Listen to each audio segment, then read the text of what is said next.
পরে নদীর কোন হাজার হাজার খেতা হাইরে দুনিয়া শুধুমাত্র একটা ইসলামী দল দোষ গুণে মানুষ দোষ থাকতে পারে, দোষ নেই তা বলবো না, দোষ গুণে মানুষ এরাই বুঝিয়ে সক্ষম হয়েছে। কোরআন বুঝিয়ে পড়তে হয়, কোরআন না বুঝলে আপনি আসলে ইসলাম বুঝবেন না। আর কোরআন মানার জিনিস শুধু তেলাওয়াতের জিনিস না, কোরআন সংসদে নিয়ে যা মানতে হয়। একটা দল শুধু গোটা দেশে শ্রম দেওয়ার কারণে আজকে তাদের শ্রম, আজকে গোটা দেশে তাফসীর শুরু হয়ে গেছে। আজকে ইসরায়েলের সবের পোস্টার খুব কম, মানুষগুলো জানে জুড়লে দেওয়া না। আমি কি বুঝাইতে পারছি? ভালো করে বুঝালাম।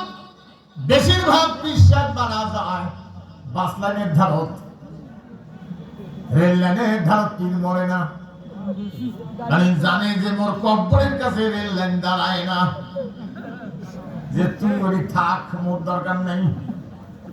কিন্তু বাস রেল লাইনের কাছে বাসের ড্রাইভার ভয় পায়, ওরে বাপ ব্রেক না করলে পিছিয়ে বেড়ে গাড়ি উল্টি দিবে, এই জন্য ব্রেক করি এই রকম করে যায়। আমার প্রশ্ন চাই, মরি যাওয়ার পরে কব্বরের কাছে গাড়ি চলো না করলে গাড়ি উল্টি দেয়, তাই বাসি দেখতে কম সন্ত্রাসী আসলো।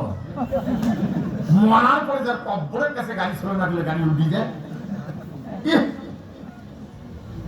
আমার দিকে দেখুন ভাইরা, ভালো করে বুঝে না, কোরআন না বোঝার কারণে আজকে এমন হয়ে গেল মুসলমান নামাজ পড়ার পরেও যে সুরে গেলি দিয়ে নামাজ পড়লো, সেই সুরের বিরুদ্ধে মিছিলে গেল, নিজেই বুঝলো না। কয়বার পড়া ফরজ? 5 বার তেলাওয়াত করা ফরজ। প্রত্যেক নামাজে প্রত্যেক রাকাতে যদি আপনি ফজরের নামাজ জামাতের সাথে পড়েন, তাহলে আপনাকে পড়বেন 2 বার, শুনবেন 2 বার সূরা ফাতিহা।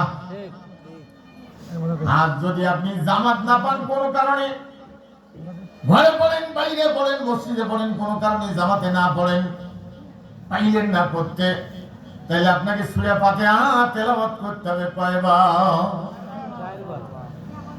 ভাইরা, যেটা এত জরুরি তেলাওয়াত করা, যদি আপনি না বোঝেন তা আপনি তো নামাজ পড়ে কি লাভ হবে? সম্মানিত ভাইগণ, এই জন্য আসুন তেলাওয়াত করে আউযুবিল্লাহি মিনাশ শাইতানির রাজিম, বিসমিল্লাহির রহমানির রহিম। আসলে যা শিকার কাছে, আল্লাহর কাছে।